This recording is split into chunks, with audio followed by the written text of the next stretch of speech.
wassalamu ala sayyidina Muhammad al-Mustafa wa ala alihi wa ashabihi al-siddi wal wafat. Kita lanjutkan kajian surat Al-Mumtahinah. Targetnya kayaknya tidak akan berhasil ya.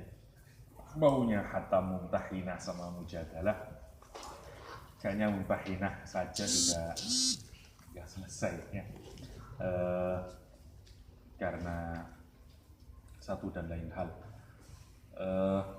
Oke, kita lanjutkan saja biar tidak terlalu lama. Insya Allah tinggal satu kali lagi pertemuan hari Senin.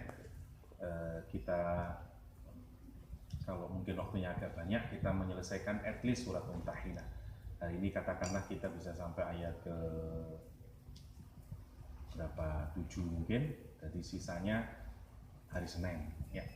Mujadalahnya ya dilanjutkan Imron ya, nanti yang masalah. Oke. Bismillahirrahmanirrahim. Karena hari ya tanggal 3 Selasa ya, pergi Selasa ya. Selasa ya. Selasa kayaknya. Oke. Jadi yang paling terakhir Senin insyaallah. Oke.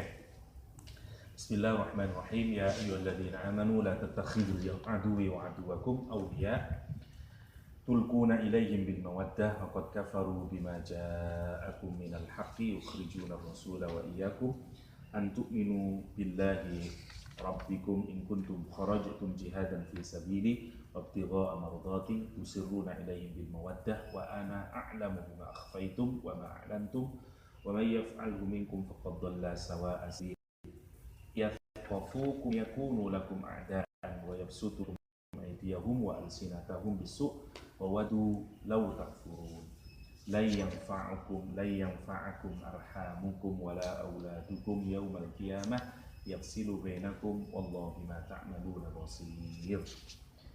Kita sampai di ayat yang kedua dari surat Al-Mumtahinah atau Al-Mumtahanah, tapi sebagai tambahan sedikit, Imam Syamsuddin Al-Qurtubi misalnya di ayat di pembahasan ayat pertama menjelaskan wa dzukira anna hatiban lamma sami'a ya ayyuhalladzina amanu husyiya 'alaihi minal farah bi khitabil iman ya. Jadi saat turun ayat ini, meskipun beliau merasa memiliki kesalahan yang sangat besar karena membocorkan rahasia negara, tapi wajahnya diliputi oleh kegembiraan karena khitabnya ayat ini masih menggunakan kalimat iman ya. Karena artinya Hatib bin Abi Balta'ah masih dikategorikan sebagai orang yang beriman meskipun melakukan dosa yang besar. Satu, dan ini juga menjadi kritik terhadap teologi Mu'tazilah yang menyatakan bahwa orang yang bukan Mu'tazilah ya, bahwa orang yang dosa besar itu dihukumi sebagai kufur misalnya. Ada juga yang menarik dari pembicaraan tentang kalimat ya ayyuhalladzina amanu berkenaan dengan Hatib bin Abi Balta'ah adalah bahwa Allah menunjukkan bahwa Hatib bin Abi Balta'ah secara akidah, secara hati dia masih salim, masih selamat, meskipun secara perbuatan salah. Yang paling terakhir, hikmahnya adalah bahwa taqiyah tidak diperbolehkan dalam kaitannya dengan saya bacakan dari sini beliau saya. Oke. Ada yang menarik pernyataannya, saya lupa namanya siapa, syekhnya yang membincangkan bahwa taqiyah tidak diperbolehkan gimana kemarin ya? Saya membaca kemarin. Ada situs yang saya senangi namanya Islamiyah. Situs ini sebenarnya hampir mengcover semua diskusi tafsirnya Fadilatul Syekh Saleh As-Samirai ya, Fadil Saleh As-Samirai, dan saya senang mengunjunginya. Tapi memang tidak semuanya dari Fadil Saleh As-Samirai. Ada salah satunya dari tokoh-tokoh yang lain Ya, ini dari tokoh yang lain yang menjelaskan bahwa pelarangan taqiyah, tapi kok tidak ketemu ya. Bentar ya. Oke, oh ternyata bukan dari situ, dari Ibnul Jauzi ya. Dari Ibnul Jauzi, saya bacakan saja. Qala Qadi Abu Ya'la, pendapatnya Abu Ya'la yang dikutip oleh Imam Jauzi, fi hadhil qissah dalalatun ala anna al-khawfa 'ala al-mal wal walad la yubihu at-taqiyah fi idharil kufri kama yubihu fil khawfi 'ala nafsi. Kalau Anda masih ingat ceritanya Ammar bin Yasir dulu ya, yang diperbolehkan oleh Rasulullah, dia menyatakan tidak muslim karena mau ditombak misalnya, boleh orang.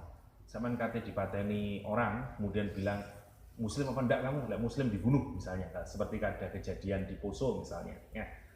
Boleh orang menyatakan enggak, saya bukan muslim, boleh. Namanya taqiyah. Nanti prinsip ini dilebarkan ke dalam teologinya Syiah. Orang Syiah, salah satu kebolehan di dalam Syiah namanya taqiyah. Taqiyah itu menyatakan sesuatu yang bertentangan dengan keadaan aslinya. Orang Syiah sering gitu itu taqiyah.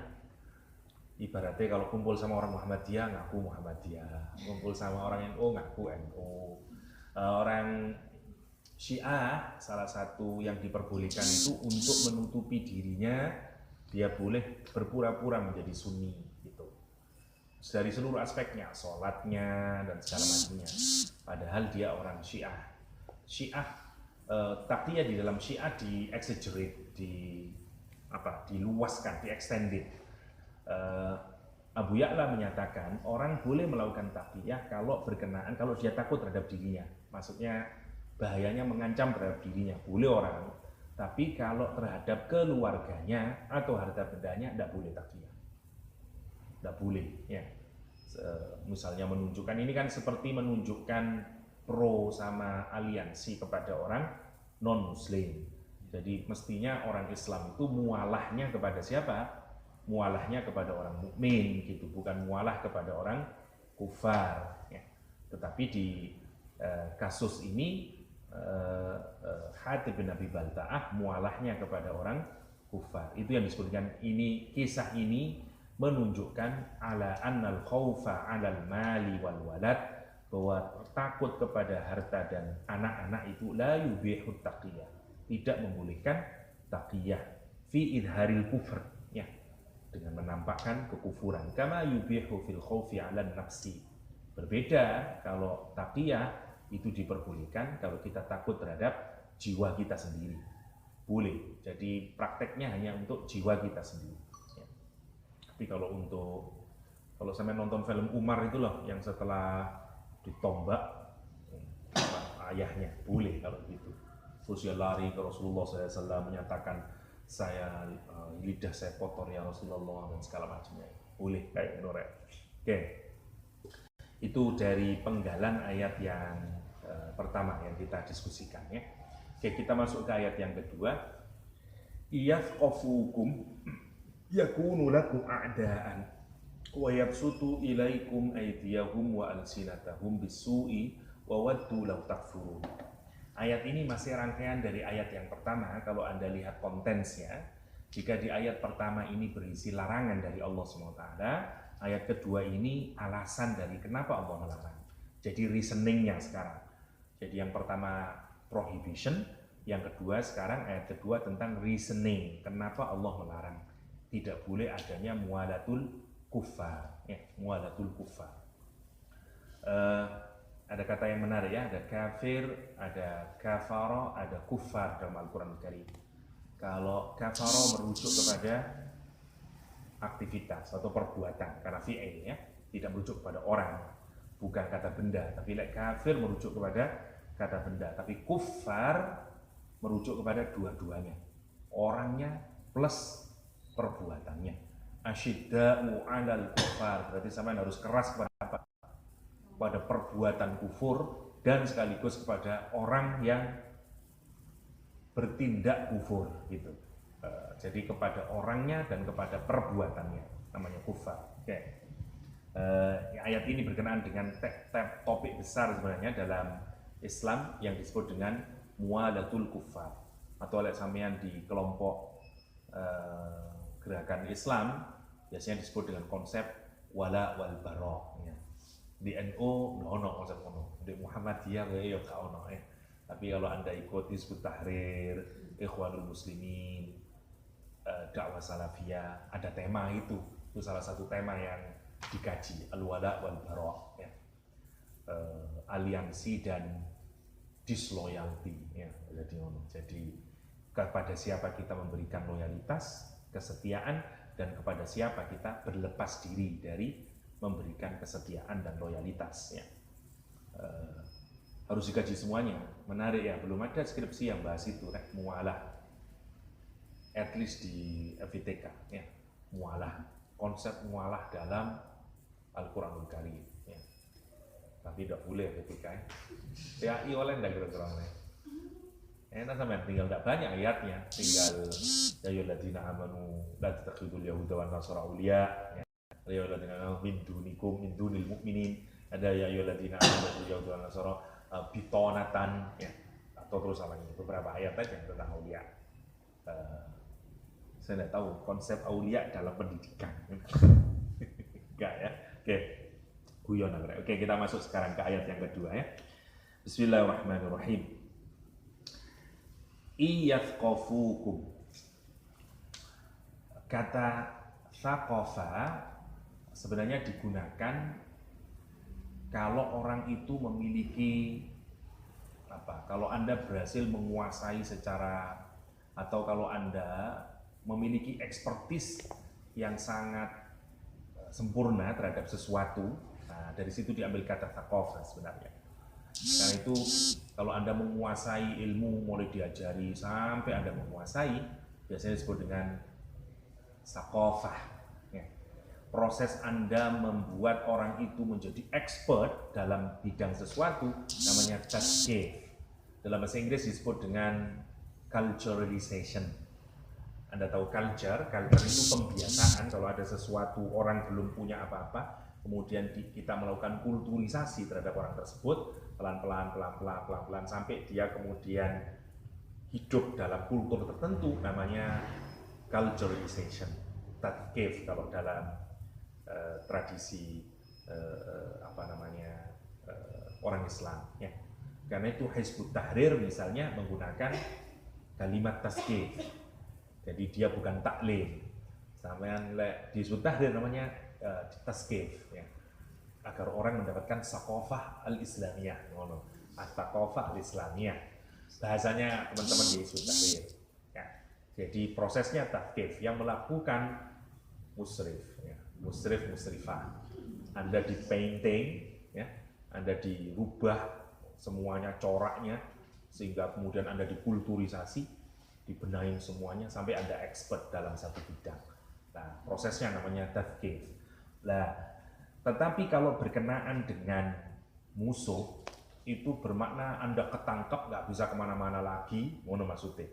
Terus Anda ya kayak ngono. Jadi itu yang dipakai oleh Allah dengan menggunakan kalimat iyafqafukum. Allah menyatakan jika kamu itu ditangkap oleh mereka, maksudnya jika kamu bisa ditangkap oleh mereka, atau jika kamu bahasa yang lain, jika mereka punya akses, atau ada juga yang menafsiri menggunakan pemaknaan to have access ya, iyafqafukum, jika mereka dapat akses kepada kalian ya, atau jika mereka menemukan kalian, jika kalian menangkap kalian. Katanya Pak Buresh, memang asal maknanya to have access, orang bisa mengakses, tapi tidak hanya sekedar akses, karena seperti dalam ilmu dia menguasai, dia itu mengakses kamu sampai menguasai kamu, menangkap kamu. Kalau kamu punya akses ke saya hanya sekedar kenal tok, namanya kamu tidak expert. Tapi like, kamu punya akses ke saya sampai kamu bisa menguasai saya dan segala macamnya, gampang. Dek nih gua cari aku. Iku jenenge iyafqafukum. karena saya sudah bisa ngontrol dia, menguasai dia. Ngono maksudnya iyatqafukum. Lah, Allah menjelaskan alasan yang pertama sekarang, iyatqafukum, kata Allah SWT, jika kamu jika mereka menangkapmu, jika mereka mendapatimu, menguasai kamu, ya, yakunu lakum a'da, maka kamu akan menjadi bagi mereka a'daan, kamu akan jadikan musuh bagi mereka.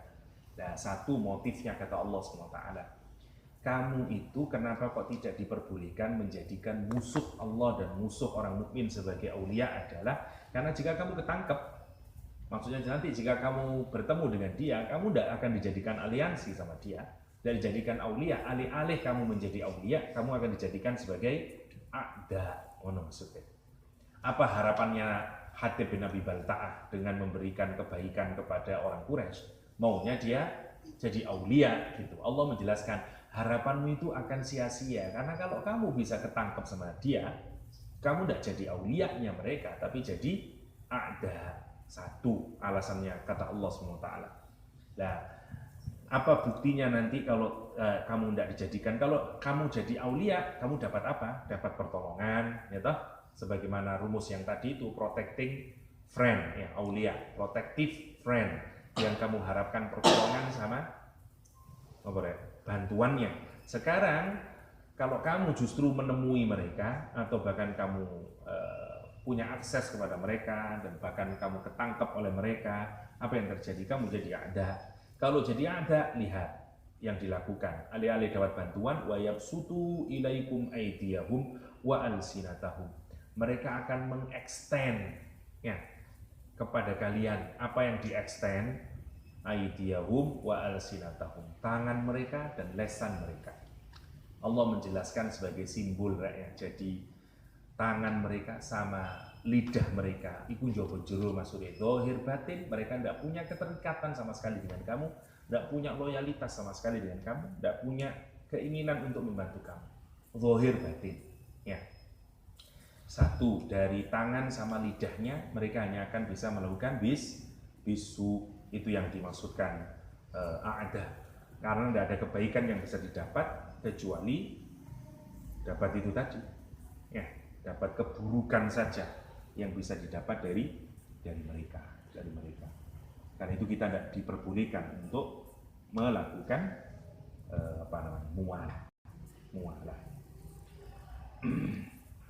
Lihat di sini maksudnya aidiyahum aibid dorbi wal qatli. Kamu dipukul, kamu dibunuh, wa alsinatahum aibis syatmi, dicerca, disumpah serapah, dikata-katain, ya. Itu yang pertama alasannya. Yang kedua, wawaddu lau takfuru, dan mereka itu sangat kepingin masih ada mawaddah di antara mereka itu untuk apa? Lau takfuru, kalau mereka menginginkan apa terhadap kalian, agar kalian itu bisa kufur kembali. Kalimatnya tapi lau, untuk menunjukkan enggak. Pada konteks Hatib bin Abi Balta'ah, tidak mungkin Hatib bin Abi Balta'ah jadi orang kufur, ya. Masya Allah, ya, karena menggunakan kata lau. Seperti rumus kemarin, lau, in, id, ida, ya. Lau sesuatu yang tidak mungkin terjadi, karena itu Allah menggunakan wawaddu lau takfuru. Itu hanya keinginan mereka belaka. Tapi Masya Allah, untuk terhadap Hatib bin Abi Balta'ah atau terhadap orang-orang mukmin yang saat itu, mereka tidak akan kufur. Tapi Allah menunjukin, kalau kamu bangun aliansi, itu tentu harus menguntungkan bagi kamu. Kenapa Allah melarang kamu? Karena kata Allah SWT, tidak menguntungkan kepada kamu sama sekali. Kamu akan mendapatkan penderitaan, justru dua. Mereka itu akan zahir batin, kamu tidak akan mendapatkan kebaikannya. Satu, mereka menginginkan kekufuran bagi kamu, batinnya. Zahirnya mereka akan sumpah serapah dan akan memukul, bahkan membunuhmu. Jadi apa yang kamu dapatin? Pertolongan mana yang kamu mau harapkan? Kira-kira kayak gitu, ya. Jadi dua-duanya tidak ada manfaatnya sama sekali. Dari perspektif siapa ini? Orang yang mau dijadikan aulia. Nah, sekarang dari yang anaknya, karena kenapa sih Hatib bin Abi Balta'ah mau menolong anak-anaknya? Karena dia berpikir, gini orang itu kalau berbuat baik, karena harapannya dia berpikir ada keuntungan yang dia dapatkan dari orang yang berbuat baik. Siapa yang diperbuat baiki? Dua loh, satu anaknya, yang kedua orang kafir dengan bikin berita. Kalau yang terhadap orang kafir dia mau jadikan aulia, kalau terhadap anak dia mau dapat apa? Keuntungan dari anak. Saya biayai anak saya sekolah dan segala macamnya. At least sebenarnya harapan saya diantaranya salah satunya adalah kalau nanti saya sudah tua, anak saya yang bantuin saya. Ya dah? Tidak mungkin ada orang itu melakukan sesuatu tanpa punya harapan. Atau at least saya sekarang berbuat baik sama anak saya, macam-macam dimensinya itu. Saya mengharapkan agar Allah ridho sama saya, agar saya dapat pahala karena saya berbuat baik kepada anak saya. Atau minimal, yo, aku lecek wis tua, ada yang nolongin saya. Selalu ada kebaikan yang kita harapkan. Oke? Sekarang Allah nunjukin, kamu melakukan kebaikan. Niatmu nolong anakmu, satu. Dengan cara memberikan kesetiaan, memberikan kebaikan, jasa kepada non-muslim. Atau musuhnya Allah SWT, jangan non-muslim, musuhnya Allah SWT. Dan Allah tidak menggunakan kata kafir, tapi aduwi wa aduwakum. Setelah ditunjukin reasoningnya, kenapa tidak boleh, sekarang ditunjukin yang kekeluarganya. Allah menyatakan di ayat yang ketiga, simak kalimatnya menarik. La yanfa'akum arhamukum wala auladukum yaumal qiyamah yafsilu bainakum wallahu bima ta'maluna basir. Kata Allah SWT, la yanfa'akum, lan tanfa'akum, ya sekali-kali, selama-lamanya, karena Allah menggunakan huruf lan, ya, lan tanfa'akum, selamanya, ya, tidak akan memberikan manfaat kepada kalian semuanya. Apa yang tidak memberikan manfaat? Arhamukum, sanak kerabatmu, keluargamu, anak-anakmu yang dari rahimmu, untuk menunjukin keluarga dekat, ya, keluarga dekat dalam bahasa Al-Quran, karena dia diikat oleh rahim, oleh darah, ya. Lamma itadarohate bi analama. Oke. Yang kedua, lihat wala auladukum, dan juga termasuk anak-anak muda akan ngasih manfaat. Sanak keluargamu, ya, istrimu, pamanmu, bibimu dan segala macamnya. Wala auladakum, dan anak-anak kalian semuanya yaumal qiyamah, di hari kiamat gak akan ngasih manfaat. Kamu sekarang berbuat baik kepada anakmu, nanti di yaumul qiyamah dia gak ngasih manfaat sama sekali pada kamu. Yafsilu bainakum wallahu bima ta'maluna basir. Ada banyak cara membaca yafsilu. Ada yang dibaca yufassilu, ada yang dimajhulkan, macam-macam cara bacanya, ya. Ada yang yufsalu, ada yufsilu, ya, macam-macam cara bacanya. Ada yang yufassalu, qiraatnya. Nanti oleh Allah SWT, yafsilu bainakum, Allah memisahkan, ada proses tafsil, ya, dipisahkan antara orang tua dan anaknya. Wallahu bima ta'maluna basir, dan Allah terhadap perbuatanmu itu basirun, ya, punya full view Allah terhadap apa yang dilakukan. Mari kita lihat sekarang. Ini, orang itu rumus dasarnya bertindak untuk dapat manfaat. Kalau Allah melarang tindakan kita, kenapa? Bukan karena Allah nggak suka, tapi karena tidak ada manfaat di dalamnya. Satu, kalau Anda melakukan useful activity, useless activity yang nggak ada aktivitasnya, itu bukan orang muslim. Karena tidak ada manfaat yang didapat, duniawi ukhrawi.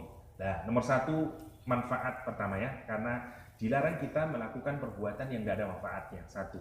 Yang kedua, orang itu kalau sudah mukmin, kalau melakukan aktivitas apapun, dia harus melihat dari dua hal. Satu, dia punya manfaat tidak sama dunia saya, dan apakah dia ada manfaatnya tidak sama akhirat saya. Anda itu kalau menjadi orang mukmin, sekarang melakukan apapun tidak harus dilihat dari aspek duniawi. Nah, Allah mengingatkan sekarang perbuatanmu itu harus punya dua dimensi, duniawi, ya, juga ukhrawi.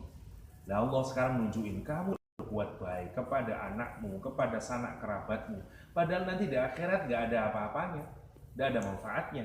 Ya mending gak usah dilakuin. Apa hikmahnya? Anda kalau melakukan apapun yang gak punya manfaat sama akhirat, jangan lakuin. Karena ngapain kamu melakukan sesuatu yang gak ada manfaat sama akhirat? Pertanyaannya kemudian, kamu makan punya manfaat sama akhirat? Kalau enggak, jangan lakuin. Karena tindakanmu bukan tindakan orang beriman. Kapan jadi manfaat? Kalau kamu menyadari bahwa makanmu akan kamu gunain untuk ibadah, untuk berbuat baik, untuk agar badanmu sehat dan segala macam, dan itu bernilai ukhrawi. Maksudnya orang mukmin itu tidak punya gaya berpikir sekuler. Mana loh maksudnya? Opoy sekarang ada dua dimensi itu. Mana loh maksudnya? Nah itu yang dilihatkan oleh Allah SWT. Ya, kata Allah, la tanfa'akum. Ya, nggak akan ada manfaatnya sama sekali bagi hidupmu nanti. Arhamukum wala auladukum. Ya, yaumal qiyamah. Sekarang menarik ya, begitu Anda menjadi orang mukmin, cara pandang kamu sekarang sangat jauh sampai ke yaumul qiyamah.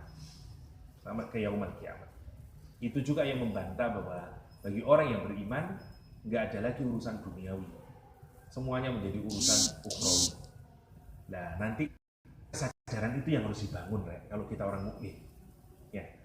Karena kalau Anda beramal hanya ke duniawi, muspro, capek doang dapatnya. Dan itu bukan ciri orang beriman. Ya. Karena itu kata Nabi Muhammad, kullu dzibalin la yubda bi bismillah fahuwa abtar, karena tidak punya dimensi ukhrawi. Ya, terputus dia. Menarik ya. Padahal kalau mau kita pikirkan, apa untungnya Allah nasihatin kita? Nggak ada untungnya. Ya, you mau bikin aliansi sama orang kafir, Allah juga tidak beruntung, juga tidak mudarat bagi Allah SWT. Kalau bukan karena sayangnya Allah kepada kita, Allah tidak nasihatin. Allah tidak berkurang kekuasaannya, keluhurannya karena perbuatan kita. Kalau dipikirkan, sampean mau bangun aliansi sama orang kafir atau tidak bangun aliansi nggak ngefek sama Allah. Tapi yang menarik justru Allah nasihatin kita. Untuk apa itu kalau nggak sayang Allah sama kita? Ya, sama kalau saya bayangkan sekarang kalau susah, bayangin aliansi itu nikah. Karena saya sayang sama kamu, ojo terus no. Saya bilang gitu. Kamu kalau nikah sama dia akan menyeret kamu ke dalam kekufuran. Satu, kamu nanti terputus karena calonmu ini adalah non-muslim misalnya. Nanti akan bawa kamu pada kekufuran. Dua, nanti kamu akan, misalnya, dia itu pemarah. Dari mulutnya, dari lesannya, ya he's going to beat you. Akan mukulin kamu, kata-katanya dia akan keras dan segala macamnya. Kenapa saya nasihatin itu? Karena saya caring sama kamu. Padahal kalau saya mikir, bukan hidup-hidup saya, hidup-hidup dua, pilihan-pilihan dia, ya dah. Menarik, Allah itu seperti begitu, seperti caring. Anak yang tidak caring, yang tidak ngerti, kenapa sih? Ya kayak misalnya, you seneng sama orang Yahudi, ya perempuan ya, laki-laki lain cerita. Perempuan suka sama non-muslim, cinta mati sudah. Orang tuanya, coba kalau kamu tidak bisa dinasehati, apa kata orang tua? Gua bano sing nanggung awakmu, ya dah. Nanti kamu nyungsep sendiri di neraka, sumpek kamu dan segala macamnya. Itu orang tua, Tapi tidak Allah SWT. Kita masih diperingati. Gitu itu kalau terus Anda melihatnya sebagai sebuah kekangan, itu kan keliru cara pandang, ya dah. Kayak kamu itu loh, kayak anak gadis, saya ayahnya, terus saya bilang ojo terus nondo. Apa saya mengekang Anda? Mengekang anak saya? Enggak. Saya justru sedang mengungkapkan cinta saya kepada anak saya, ya dah. Karena itu saya halangin dia, karena saya takut dia terjatuh kepada hal yang tidak baik. Lihat sekarang orang membaca ayat ini. Ada orang yang sekarang baca ayat ini mikirannya tidak ngono, Allah susah sih Islam ini, kok ngekang saya sih, gini tidak boleh, berteman setia sama non dan segala macamnya, kan lucu tak? Padahal niatnya mencintai, tapi ditangkap sebagai sebuah restriksi. Persis seperti jiwa anak yang belum dewasa, ya tak? Kalau sampean itu loh, zaman SD, ojo mangan permen, wah nafsunya karepe permen tok, terus karepe itu marah sama ibunya ojo, tak boleh. Padahal aku itu seapi-api lalu itu yang menarik. Lihat cara kedewasaan kita memahami teks ayat ini. Ya, nggak ada aturan Allah itu yang ditujukan untuk nggak baik sama kita. Semuanya ditujukan untuk kebaikan kita. Itu maksudnya. Ya. Oke. Allah nunjukin ini fakta ke depan. Kalau sampai kamu ketangkap hati bin Abi Balta'ah, atau gampang kasarnya, kalau sampai Islam kalah, kamu pikir meskipun kamu berbuat baik dia bisa jadi baik? No way. Ya. Justru dia akan mukul kamu, menghina kamu dan segala macamnya. Itu yang jeleknya. Ya. Oke. Ayat selanjutnya Baru Allah ngasih solusinya sekarang. Terus bagaimana kalau kita bersikap kepada non-muslim kemudian, atau bersikap kepada musuh Allah? Kalau saya tidak boleh bersikap berteman setia kepada mereka, lantas apa sikap saya? Menariknya Al-Quran melarang sesuatu, nunjukin alasannya, ngasih solusinya, jangkep. Kalau satu paket itu klub pas ya. Jadi itu juga yang harus anda kalau anda bawa ke pendidikan, itu juga kalau anda sebagai pendidik, ojo iso melarang tok, kasih hikmah tasyriknya apa, kenapa alasannya, habis itu kasih solusinya. Ojo ngomong tok, ojo pacaran tok, tapi tidak ada solusinya. Kenapa jelek pacaran? Terus solusinya apa? Kau no, ya tidak bisa. Anak menjalankan lagi. That's the way to get married, mom. Kalau saya tidak pacaran, bagaimana saya bisa menikah? Kata dia. Karena pacaran itu adalah cara saya untuk bisa menikah. Pikirannya anak. Sampai terus, ojo ini. Harus dijelasin. Guru yang baik atau orang tua yang baik dia jelasin. Ini tidak baik karena begini, karena begini, karena begini. Satu. Setelah itu kasih solusi, jalan keluar. Kamu tidak usah pacaran. Besok saya lamarkan. Nah, ngono toh. Jadi ono solusi ini. Itu yang Anda lihat ayat yang ketiga sekarang. Ayat ketiga ya solusi. Itu udah solusi. Allah menyatakan qad kana lakum 3 4 ya. Qad kana lakum Doko Al-Hasab menurut saya. Qad kana lakum uswatun hasanatun fi Ibrahim walladzina ma'ah idh qalu liqaumihim inna bura'a'u minkum wa mimma ta'buduna min dunillah kafarna bikum wa bada bainana wa bainakumul adawata wal baghdha abadan hatta tu'minu billah wahdah illa qawla Ibrahim li abihi la astaghfiranna lak wa ma amliku laka minallahi min syai' rabbana 'alaika tawakkalna wa ilaika anabna wa ilaikal masir. Hari ini sampai ayat ke-6 ya. Rabbana la taj'alna fitnatan lil ladzina kafaru waghfir lana rabbana innaka antal azizul hakim. Oke, kita lihat sekarang yang ayat ke-4. Qad kanat lakum, sungguh telah ada bagi kalian. Kalau menggunakan lakum mesti maknanya positif. Kalau alaikum mesti maknanya negatif. Kalau Allah ngasih sesuatu yang positif bagi Anda, Allah menggunakan lakum. Ya. Tapi kalau Allah menunjukkan sesuatu yang negatif atau tanggung jawab bagi kalian, alaikum. Ya. Kalau alam nasi, ya, berarti tanggung jawab dan berat sesuatunya. Tapi lakum mesti enjoyable, seneng awakmu, ngono-ngono itu. Ya. Al-yauma akmaltu lakum wa atmamtu alaikum nikmati. Nikmat memang seneng, tapi ojo seneng-seneng kan. Beda. Karena nikmat apa? Tanggung jawab. Summa latus alunna yauma idzin anin na'im.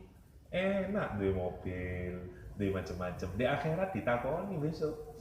Yuk gunain apa mobilnya dan segala macamnya, karena itu alaikum. Ya. Karena ada tanggung jawabnya di dalamnya.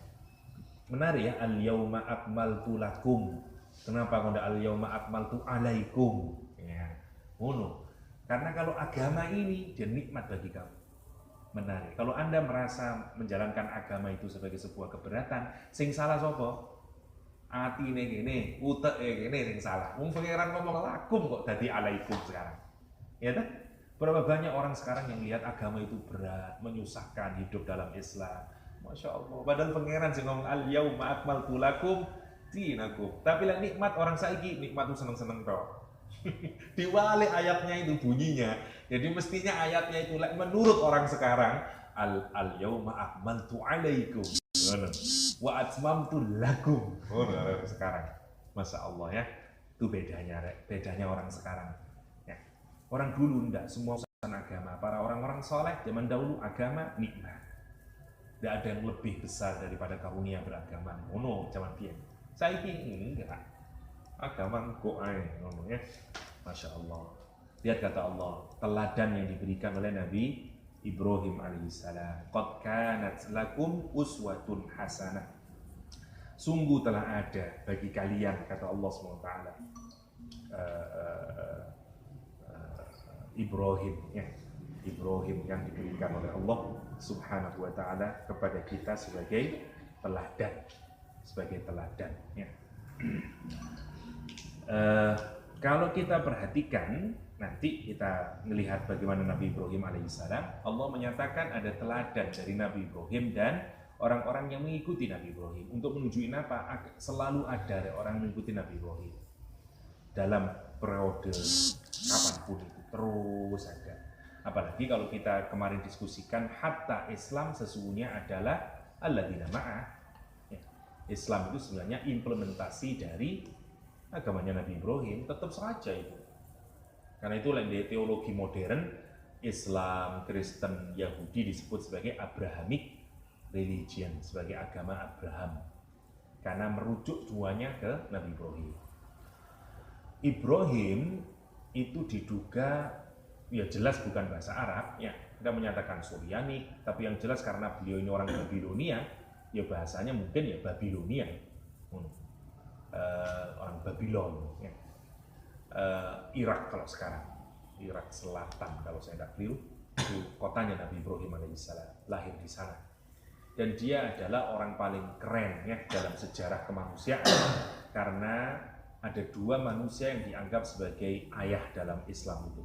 Satu ayah jasad, yang kedua ayah ruhani.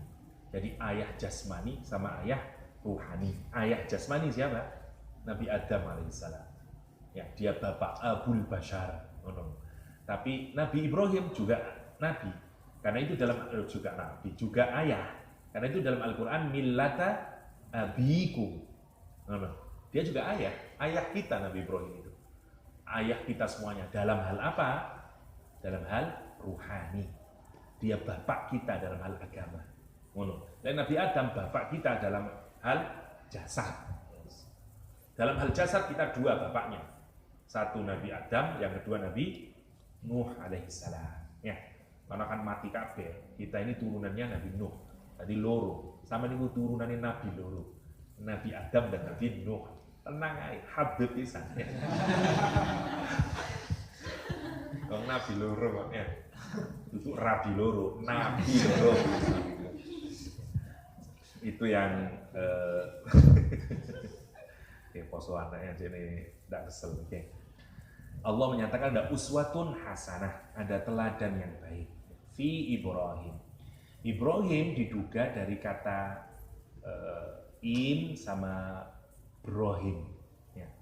Jadi kalimatnya sebenarnya satu akar kata dengan kata aroba. Ya, pokoknya ain rokba diwalak-walik ya situ. Nah, kalau sampean lihat kata Ibrani ambil Arab itu hampir sama, satu akar kata. Lek dibalik-balik maknanya itu gerobak yang digelindingkan atau yang nanti ditelusuri kalau orang lughah menyatakan nomaden, orang yang berpindah dari satu tempat ke tempat yang lainnya. Karena itu bangsanya disebut dengan bangsa Arab dan segala macam karena diduga dari kata itu. Nah, Nabi Ibrahim dianggap orang yang berpindah karena belakangnya itu Ibrahim, himnya itu ya. Jadi Ibrahim itu diduga bukan alif. Kalau masuk ke Arab nanti jadi ain. Ya. Yo, sama kalau ini loh, Teh. Aisyah, ain itu lek masuk ke Yunani tidak bisa jadi ain. Tidak bisa orang Yunani ngomong ain itu. Jadi ini jadi J. Jadi Aisyah jadi Yesus. Itu kayak ngono. Jadi apa lah, pokoknya dia tidak bisa. Sama kayak begitu nanti. Jadi Ibrahim, ain ba'ro. Ya. Jadi diwalak-walik itu mesti harus ada hubungan. Ain ba'ro, ain ro, ba. Kan sama aja. Arab, ain ro, ba. Ibrahim, ain ba'ro. Dan segala macamnya. Oke. Jadi pindah. Secara pokoknya gampangannya pindah. Imnya itu nanti sama masuk ke dalam bahasa Latin, masuk ke dalam bahasa Inggris, jadi I am. Jadi Ibrahim itu kayak I am migrating. atau I am moving. Ya, udah ada on-nya ya, I'm moving. Ya, bahasa anak sekarang ya. Harus bisa moving, harus bisa move on. Oh, bukan move on berarti ya. Bahasa anak sekarang ya, galau, move on dong, wes. Jangan baper. Banyak makan lemper. Oke. Balik lagi ya, jadi diduga itu karena Nabi Ibrahim yang berpindah dari politeisme ke monoteisme. Karena itu disebut dengan Ibrahim. Wallahu alam, apakah Nabi Ibrahim itu gelaran atau namanya asli? Wallahu alam. Ya.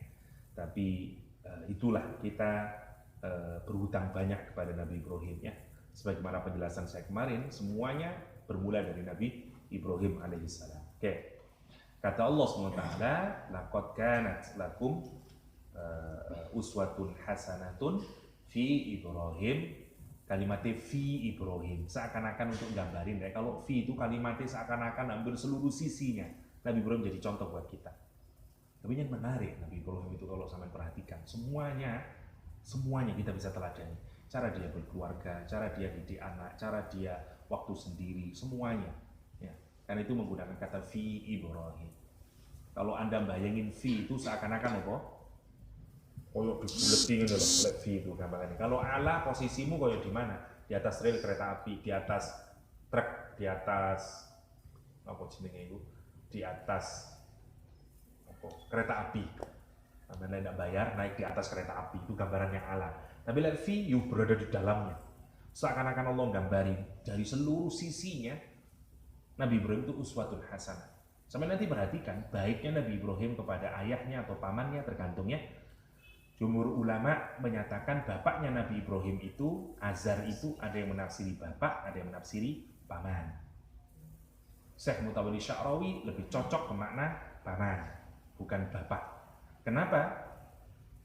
Karena mati bapaknya Nabi Ibrahim. Ya, nanti diasuh oleh pamannya, gitu. Jadi dia dianggap paman. Tapi kok manggil bapak? Iya, orang Arab itu manggil paman, kakek, buyut juga dengan bapak. Apa buktinya ayat Al-Quran? Idhadara Ya'qub al-maut qala li abi. Ya apa? Idhadara Ya'qub al-maut qala li bani ma ta'budun qalu na'budu ilahaka wa ila abaika. Ya. Dia ngomong waktu anak-anaknya Nabi Ya'qub dikumpulin, kamu nanti, kata Nabi Ya'qub, kalau saya sudah meninggal nak, kamu nyembah siapa? Don't worry ya, kita akan nyembah ya, na'budu ilahaka. Kami akan menyembah Tuhanmu dan juga Tuhan bapak-bapak kami. Oh bapak enggak. Na'budu ilahaka ila abaika Ibrahim wa Ismail wa Ishaq. Ya, semuanya disebut. Padahal ono pamane, ono mbae dan segala macam. Dan masih banyak itu penggunaan kata ab itu di dalam bahasa Arab atau dalam Al-Quranul Karim tidak hanya merujuk kepada bapak kandung. Tapi dan menarik, dalam Islam itu memang abi itu tidak bapak kandung saja.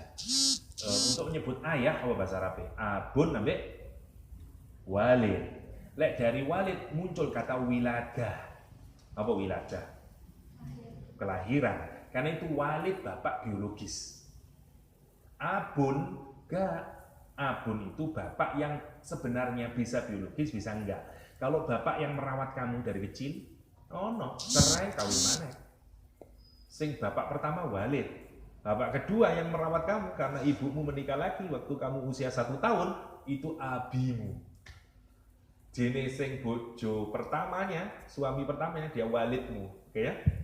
Walid, ya, Pak Walid ya.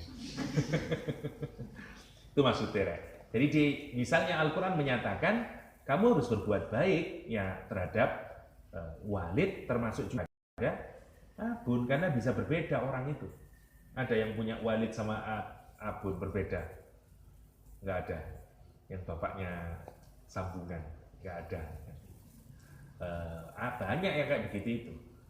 Karena itu dalam Al-Quran wabil walidaini ihsan. Ya, meskipun ayahmu itu nggak karu-karuan, tapi selama dia ayah kandung, kamu tetap harus berbuat ihsan. Menarik kan? Kenapa kau tidak pakai abun? Karena kalau sifat dasar manusia itu, kalau kamu berbuat baik kepada orang, kamu akan berbuat baik sama dia. itu naluriah.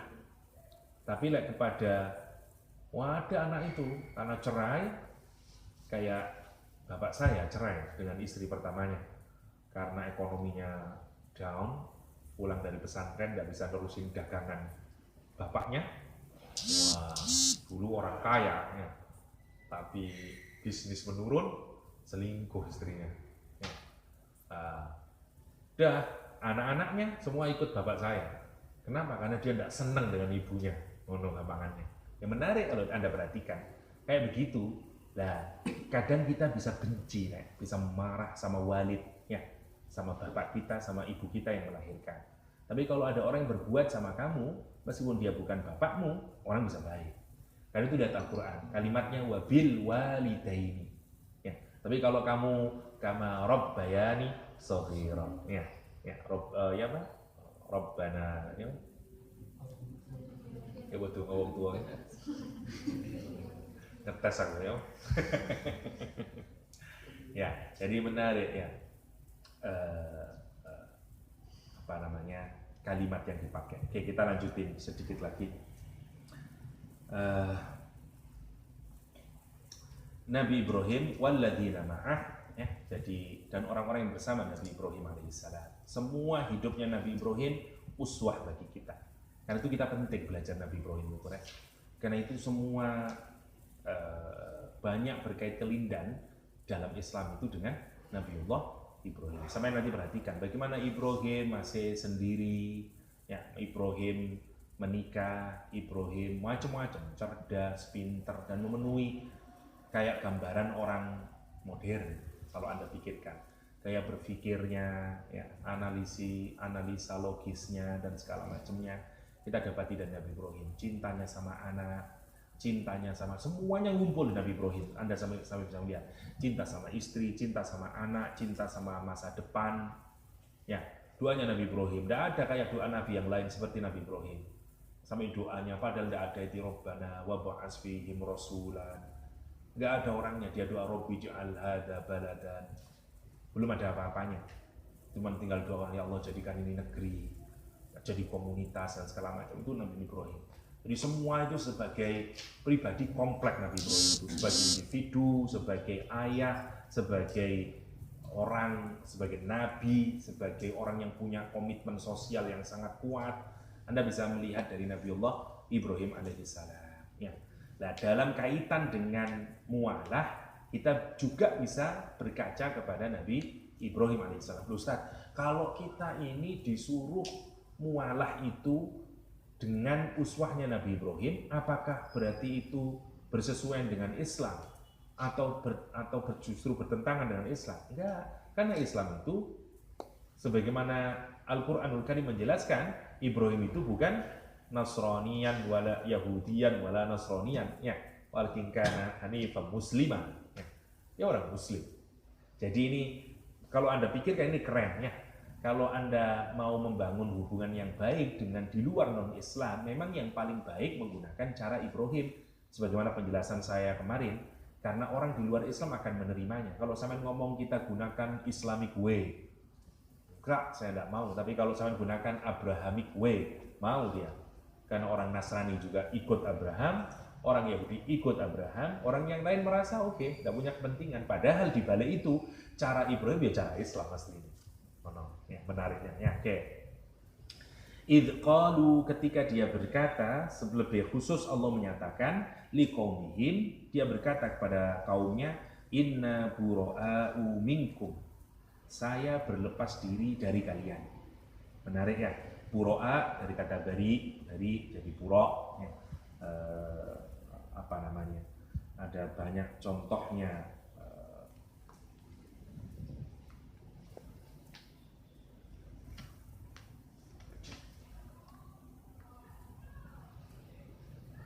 Di mana tadi ya?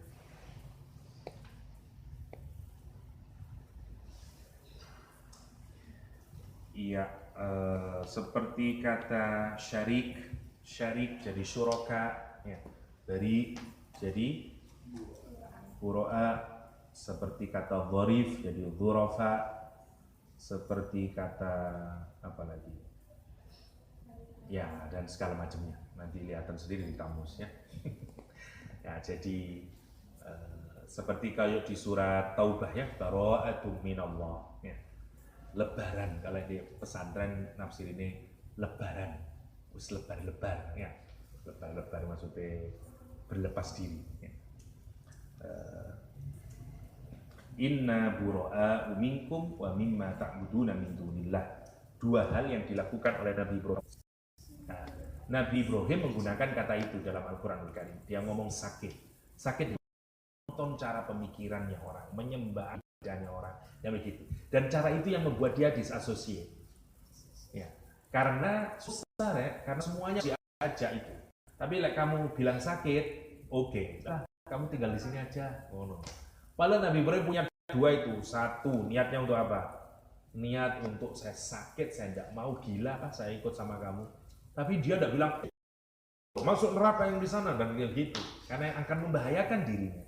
Semua aspek harus sampean pahami, harus diteliti ya. Karena uswah, bedanya Ibrah be uswah apa? Saya lupa. Uswah konklusinya, oh kudu ini konteks sama cara penting Ibrah, namanya Ibrah. Sampai tidak harus sama kalau Ibrah itu. Pesannya, oh gini ya. Harus misalnya wong anu be koteka, sampai harus pakai koteka, maksudnya tutupin auratmu. Ngono gampangannya ngono. Habis itu kamu pikirin, dia tidak bisa langsung diterapkan begitu saja. Dia harus Anda sesuaikan dengan konteks. You need to contextualize like Ibrah itu. Tapi like enggak, langsung plok. Nah, ceritanya Nabi Ibrahim bagaimana wala sama baroknya sebenarnya interaksi sosial. Ya, konsep interaksi sosial ya, masuk. Nah, ini berarti jurusan apa ndak ono ya. Nggak bisa Anda bikin tulisan begitu. Ya, bisa itu Anda terapin. Jadi seluruh aspek kehidupan Nabi Ibrahim, cari kata Ibrahim dalam Al-Quran berkaitan dengan wala sama barok. Karena Quran menggunakan hasan. Ada dua disingkat. Bagaimana mendisosiate dengan kaumnya. Yang kedua apa? Sesuatu yang disembah. Karena menarik ya, saya tidak percaya ada kelompok ekstremis di Barat yang mulai menghancurkan gereja. Ketika I follow the Abrahamic, saya ikutin sunnah Ibrahim dan segala macamnya. Panjang kalau saya jelasin. Mari tapi lah akidah itu ke gereja. Kamu boleh masih karena Nabi Ibrahim alaihissalam. Yang terakhir sedang nyang umat. Ya, 5 menit mana putar. Yo, alaikum. Mari kita kan materi ini 5 menit lagi. Ya. Oke, saya lupa saya janjian mau ngasih kurma itu loh, sama Pak Iwan. Oke, jadi apa namanya disasosiasinya sampai pikir dewe ya, hubungin ke teori dan segala macamnya ngono. Kronologi di hadapan mahasiswa, ada uang nggak ini ya. Jadi itu dipikir, dicari konsepnya, bagaimana baroknya, itu menarik sampai yang bisa ke sana. Ya. Jadi inna buro'a, dan dikasih penegasan untuk menunjukkan kesungguhan itu. Buro'a minkum wa mimma ta'budun, dan dari apa saja. Ya, menarik. Ya. Jadi tidak boleh anything yang berkaitan dengan ta'budun, tidak boleh. Tidak boleh. Nah, itu yang menarik katanya lucu somat ini ya. Lilin. Jadi mari niok baru doa kan dia. Itu ditanyain apa kan segala macam. Harus kritis ngono-ngono. Beliau Ustaz dan kita hanya saja. Kecuali kalau sampai itu melihat sebagai hal yang biasa saja, tidak tradisi mereka yang cerita. Tapi agak susah karena itu memang tradisi sebenarnya. Ya. Nah, makanya dalam hal yang ada kebablasan, ngono. Dalam hal apapun. Misalnya boleh ndak ulang tahun jangan haram. Enggak ada bikin lah, kok kuning kan lu enak, timbang lilin, ngono. Pecel lele apa lah segala macam nih. Ada yang paling sini, walah ngono ae lho. Macamnya. Selalu ngono iku lagi Islam. Ya, kita tidak saatnya berbicara tentang hukum, tapi yang menarik apa saja harus Anda pikirkan ya. Karena kalimatnya menggunakan mimma ta'bud. Ini mimma. Minnya sampai bayangin. Dari apa aja, bahkan yang sekecil pun. Ya, apa yang tidak boleh ya, mimma ta'bud. Ya, apa yang kalian sembah, yang menjadi objek sesembahan. Nah, nanti dirumusin itu ada, kalau di fikih nanti dirumusin apa yang memang dijadikan objek dan berkaitan dengan ibadah tetap diharamkan. Sekarang tinggal pertanyaan, apakah orang Kristen lilin juga bagian dari akidah, masih berkaitan dengan ibadah? Kalau masih berkaitan ibadah tidak boleh. Seperti cross misalnya di kalangan para ulama, boleh tidak pakai cross? Sekarang sampai banyak itu kalung-kalung yang keren-keren anak-anak muda pakai cross. Jumhur ulama masih tetap tidak membolehkan karena cross masih tetap kuat nilai keagamaannya. Dia tidak bisa hanya dianggap sebagai, ada dua istilah kalau lagi-lagi saya jadi ingat Hizbut Tahrir ya. Karena saya dulu saya baca khatam saya bukunya ya. Dia bedain antara hadharah sama saqafah. Okay? Kalau yang hadharah itu tidak apa-apa diikuti karena tidak ada bersangkutan dengan nilai keagamaan. Kayak komputer, sepeda, pesawat terbang, segala macamnya. Tapi kalau saqafah nanti budaya yang punya nilai agama, termasuk cross misalnya, dan segala macamnya. Memang berbeda-beda di kalangan para ulama, tapi penting untuk memahami itu mimma ta'budun. Itu boleh sama kita diskusikan lebih jauhnya. Min dunillah, yang disembah selain Allah SWT. Bahkan sampai lihat nonton, teman pernah hidup di daerah-daerah Muslim itu kayak kene musuh kombinasi Kasbenda kan ada di film kalau itu kan tidak sampai sebegitu itu saldonya dilempar car lah. Tapi orang Islam yang tidak berpikiran kayak gitu ya. Saya janji Senin pertemuan terakhir dan saya akan cepat kita selesaikan surat Al-Mumtahinah untuk hari Senin. Jadi waktunya dipastikan saja ada berapa saya akan mulainya, nggak ada, maaf nggak enak janji ini dua sih nggak bisa selesai. Jadi surah Al-Mumtahinah 13 hari masih 4 ayat 3,5 lah ya. Ayat keempatnya insya Allah kita lanjutin di lain hari. Oke, itu saja, sampai ketemu lagi. Kafaratul majlis, subhanakallahumma wa bihamdika asyhadu an la ilaha illa anta